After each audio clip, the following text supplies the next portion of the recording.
بسم الله الرحمن الرحيم. السلام عليكم ورحمة الله وبركاته. هرون هر الرجل هرو وسوء أمان أرضي تنندفين باله روبت قر إسي قتيل إسي بكماتي هرو هرمايا جتشون أسيمي تبيوت أددا كيست بكمتي ويتو جولما كيا يرو جولما كيا كتاب قبت اللي بري فميجرا فيديو وانتو كتو كوليغر ميديا وانا سندرة إبراهيم ورا بمين جرا غافسين جرتو غافسين بدل مو قسمة ترادو بتمير حسامات ري walumaa galatti ni'maa bishaan qabu gatii bishaan qabu jiruu jechuun bishaaniin dhufte jirumaan bishaanumaan itti fuftellee jiruun bishaan jalqabni isiillee bishaan jidduun isiillee bishaan akhirri isiillee bishaan nama lama rabbiin seenaa isaanii bishaanii wali hidhe fir'aawnaa fi nabiyyallahi Muusaa.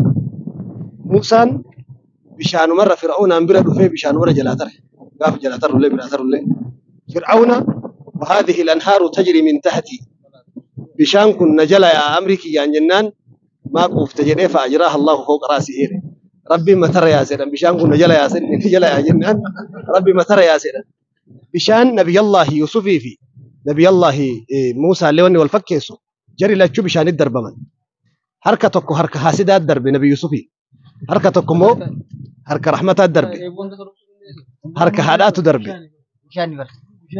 كناف بشان ربي وان هم بيك هم نتوكون ما جت وامتي من شر ما خلق ويتر ربي وان قست إساء بفت إساء أك إساء بيك هم ربني ما جت وامتي بشان جت سنمران ما جدميت موقفة ما جت وان هم بيك هم نتشو إني بشان كلارين كابو دندمين كابو فولين كابو وصو بشان دندمين كابات جدا واني سلا دندم موزي برتقانة واني نياتا مكون مرتي قصتك قفدا دندمين إساء وصو بشان دندمي قباته وصو بشان كلاري قباته وان الدنيا رجل كمرتي الله خلق كل دابة مما بشان الرا وموان تئف وان كل بشان الرا وان أممف سلا بشان فولي قباته وان الدنيا رجل كمرتي سا فولي توك قباته وصو بشان كلاري قباته كلاري توك قباته يسقى بماء واحد بشان ما تبكون أبافمه دندمين إساء بفتي إساء فرين إساء غرغرة جل ربي سبحانه وتعالى كنافك بريف دبتامي أرضين تون أما أركا ترباتامي شانغ هجر قرانون هاروفني دران ترباتامان بيكما أما ترباتامي شانغ هجر أرضين داري إرانيا تماما جرتوفي بشان الدنيا كان فوق تاجرة داري سي راجتشو جراجرة الدنيا كون أصو بشان بحراء كيستو إرجرات شباتي تقفى سلا الدنيا كون أو أفجاج نندو جرا أرضين تون أكسجين سراد فا لما فادتشن كون جل إساء بده أكبر رسول رواية أبي داود كيس جدا إن تحت البحر نارا وإن تحت النار بحر رسول ربي جدا عليه الصلاة والسلام قالانا كان جل إبتجر إبدا سنقاد التلي بشان ترجع جدا سلا أرضين تنهدون سجل إبدا وصو بشان هركي قدان دتشي تنرج إيسو باتي سلا علمنا ما أو أفن جراتنا لما فا وصو بشان جرات شو باتي أبيني قدان أرضي كنا بشان كان رابا أبين يوم نقول قدام أرضي كنا فكينيا بنزلي الدنيا كنا كيسات ور أوروبا بيون الددا بنزل بشان كيسا باسن بحر كيسا كناف وري نانو كنا كم سنين ما تري نعمة ربين نانو هرمايا كانت تيميد أي سكيسا تكو بشان كنا شكرين نعمة هي تيجي أنا ما برت قداب تيجي ونتي ربي شكر أنكم رسول ربي صلى الله عليه وسلم من كان له شعر فليكره نم ربي رفينس ساكن هاجبه سود الرسول ربي نني ومن ربي بشان سنيكين ايوا بريتشو فلاني دقني تتولجني ايه فيلي تتولجك انانيسه داليسيسه بريتشيسيچو نما ربي بشان كان سمبرا جيبسه سمبرا كاي ريف هدوتو ها سهماتو ري ابوتي قبين يراتي ور بلشتو تنانو كناتي في درغغيينس اوغما في همنا قبول خلق غرغراتي نانو كنا بريتشتني investimentii gurguddaa dachee kanatti gadhaabuudhaan soorata biyya ganda naannoo Haramaayaa Siiti Haramaadha. Siiti Maayaa Siiti jedhamu kana soorata isaa akka ta'u akka alama isaa baandira alaabaa naannoo kanaa ta'u bishaan kun taasisuu qabdanii. Wassalaamu alaykum wa rahmatullahi wa barakaatuh. Wanni guddoon akkuma Ustaaz Ibsaan jeetti wanni takka illee akka bishaan irraa jiru addunyaan tun hundi bishaan irraa eegalamtee jiru bishaan warra eegalamtee bishaan warra itti buftee jira. Maashinni tokko bishaan malee ni hojjeta. Faabirikaan tokko bishaan malee dhaabbata. Makiinaan takka bishaan malee ni deemti. Wanni takka wanni addunyaa kanarra jira bishaan malee socho'u. Kanaaf bishaan kun jiruu teenya ta'uusaa beeyneetti haa amannu.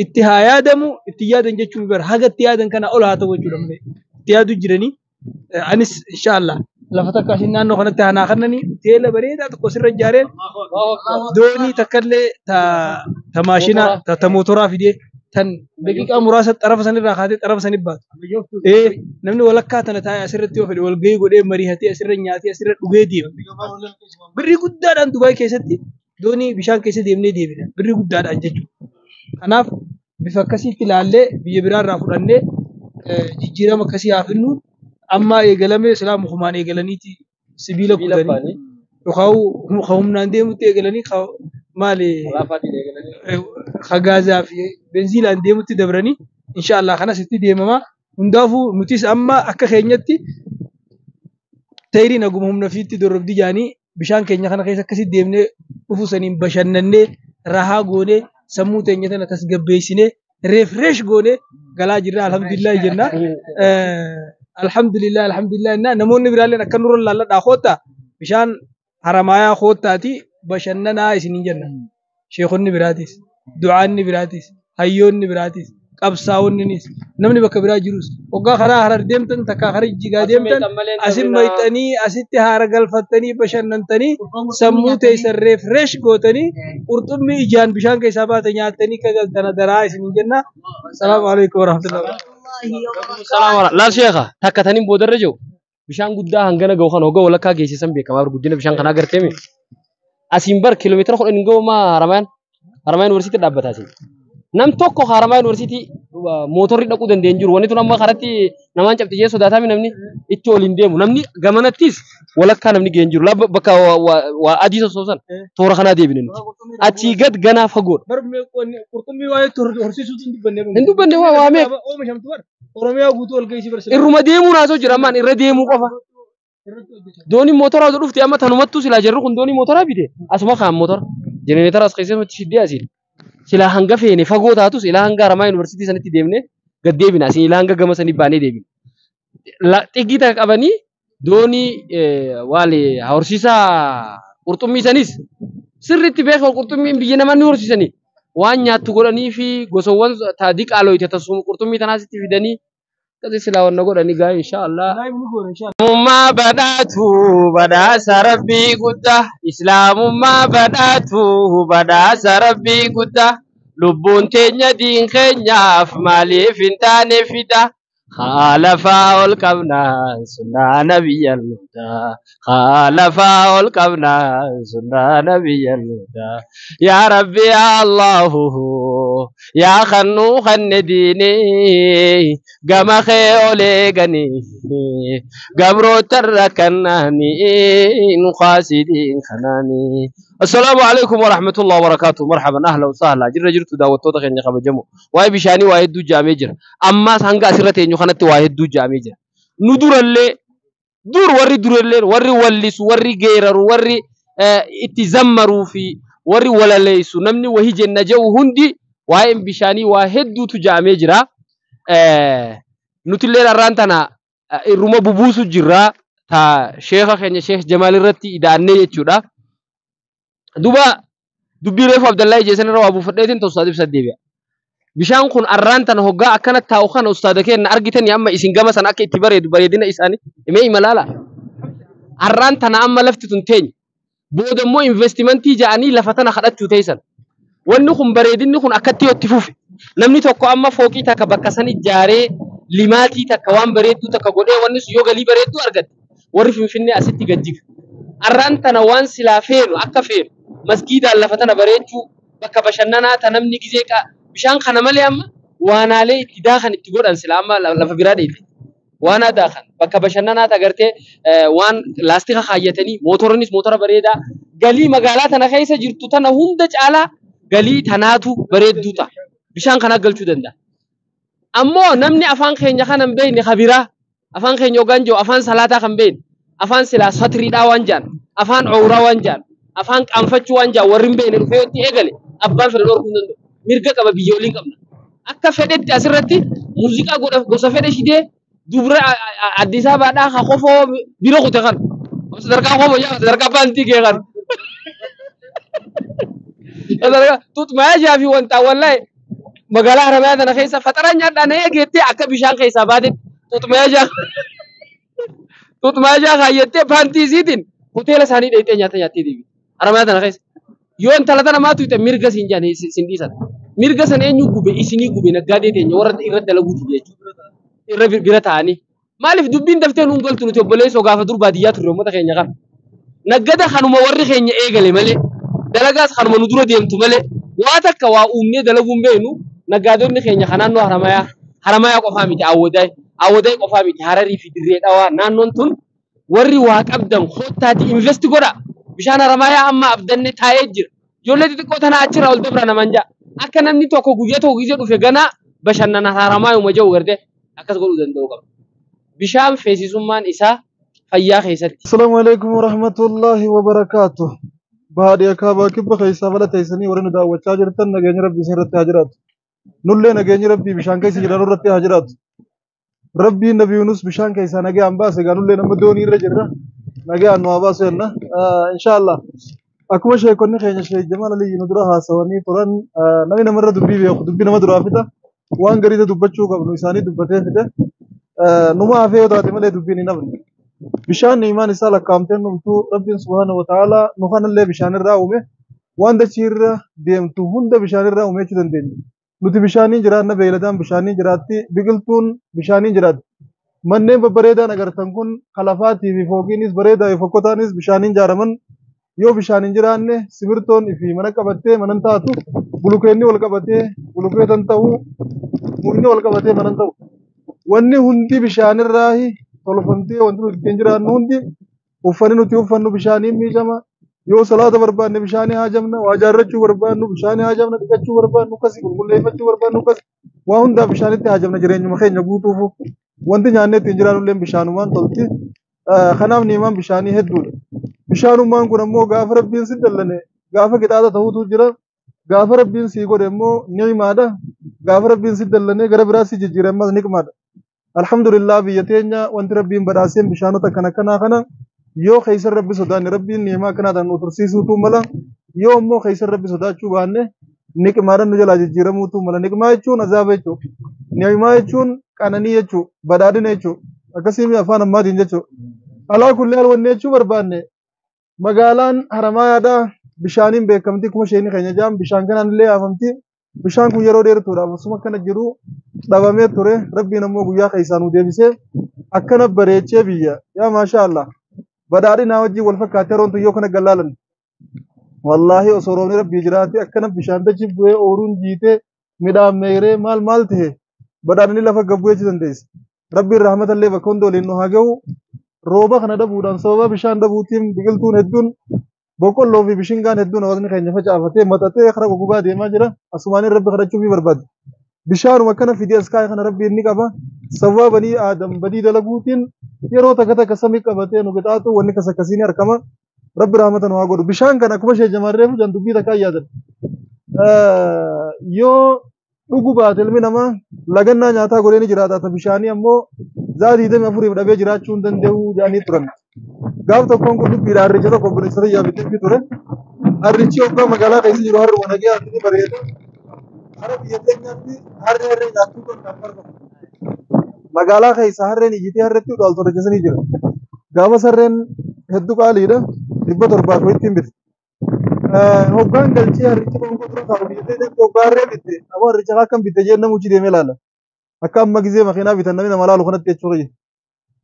Tokko dhageeti isaa qonkoo nyaachaa jiru ni ilaala jee biratti jee harricha akkam jee hoggaan wanna jiru laal rabbii baase fuula kanatti kan afaan baneetti dhufe akka bineensaatti. Amma harricha kanarraa gurgurtu malee jabbileessa magaalaa biyya nan geesse namni ilaaladha jees deemu kana hundatti afaan banee kanatti du'aa taale fuuldura fufa kaan kee dura biyyaa maal irra kana jira amma ni irra kadhee kaan godhu ni wallaale adii irra jita koni deemu rabbi rahmata haa godhu karreen akkata waan gootu naan jee torbaan tokko bishaan hin obaasin naan jee torbaan tokko bishaan hin obaasin naan jee akkasittiin torbaan tokko bishaan hin obaafne arjasan wallaahi toleeti dur yoo qonkoo asi dura darbite qonkoo asi dhiisee si jala fiigee ichis geessi si jala deebi'an gaanni si jalaa qabu takkatti. Amma bishaan torbaan tokko irraa qabnaan hoggaa watar geesse gurra buusee kama dhaabbata dhaabbatanii qabanii bareeda naggaadeen irra wal fixxee osoo daqiiqaa takkan dhaabbatin irraa fudhatan wanni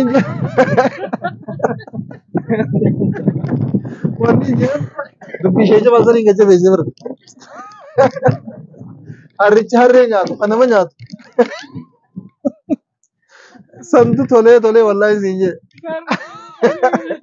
bishaan dheebuun laaftuu miti kanaaf bishaan rabbi nu haa tursiisu warra haramaatiif wanti hin dhaamu barbaadeef bishaan kana keessa rabbi sodaadhaan jaanii wantoonni hin taane takka takka dubartiin deessee gaafa olumaa baatu bishaan kana gubbatti olumaa baati dhiirota hedduu wajjin dhufa taajnabiyyaa waliin laaqqatanii as gubbaa raahaa hin taane godhaadha as gubba fiidiyoo waraabbatanii galan haarumsa as gubba dhuftee waan akkasii daleeyti gaafa waan rabbi dallansiisu as gubba daleeyne rabbiin hoggaa dallane bishaan kan ammas akka duritti ichi buutee godhuu danda'a. Akka bishaan kan rabbiin nu duraan dhabamsiifne sababa bishaan kanaatiin nama hedduu jiraachuu jiraarra. Ijoolleen as gubbaa doonii ooftee ittiin jiraatti jireenya. Kaan kalluun as keessaa guuree gurguree ittiin jiraata jireenya. Kaan kalluun wasa nyaatee ittiin gabbatee jiraata jireenyu. Kanaaf jiruu nama dila kanaatti akka balaan taaneen isiniin jaa as gubbaa waan hin taane kan daleeyne dubartiin qullaa dhuftee akka uffata firraa yaaftee bishaan kan hin daayine shiitaan illee yoo seente beeku shiini nama maxxana hoggaa jire. Keessa rabbi sodaachuun gaarii jechuu barbaadeetti. Saniif dubartiin akka dhiiraatii miti waa hedduu ta'ee isin uffata uffattee bishaan yoo seentellee irraa mul'atu waa hedduu qabdi. Saniif eeggachuun barbaachisaadha. Waan dalagan keessatti, waan hojjetan keessatti, tolfannaa, dhiqannaa, dibannaa, nyaataa dhugaatii waa hunda keessatti rabbi sodaachuu qabna. Warri haramaa rabbi sodaadhaan jaanii tatti aantu immoo akkuma isheen keenya jaan bulchiinsi magaalaa maayasiitii hedduu wallaahi nama gammachiisan obboleessi keenya mul'ataa bushura nama dalagaati.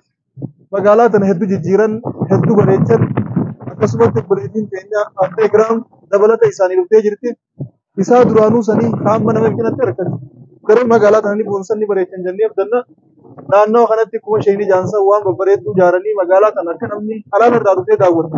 Akka namni bakka hundaatti yaa'ee asitti galiin namni maallaqa dalagatee kutuufate akka dhufee asitti hiikkatu akka godhaniin asumaan dhaammachuu barbaada.